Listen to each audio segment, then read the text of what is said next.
তারা যেন ভিডিও বানিয়েছিল ৭৭% আর ২৩% নিয়ে, যেদিনকে আমাদের সমস্ত প্লেয়ারদের আমরা প্রেজেন্ট করেছিলাম আমাদের ইনভেস্টরের আর্ট গ্যালারিতে।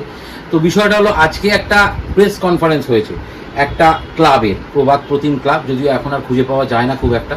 তো তাদের ৮০%-এর মালিক আজকে প্রেস কনফারেন্স করেছে তাদের বেস্ট প্লেয়ার এবং তাদের কোচকে নিয়ে। তো আমাদের যখন ৭৭% আর ৩০%-এর খেলা হয়েছিল, তখন যে প্রেস কনফারেন্স হয়েছিল সেখানে যে মঞ্চ ছিল, সেই মঞ্চে উপস্থিত ছিল ৭৭%-এর মানে সম্পূর্ণ যে প্রধান মালিক তিনি, এবং কোচ, ক্যাপ্টেন এবং 23%-এর দুজন কর্মকর্তা, আমাদের ক্লাবের সচিব এবং আমাদের শীর্ষকর্তা।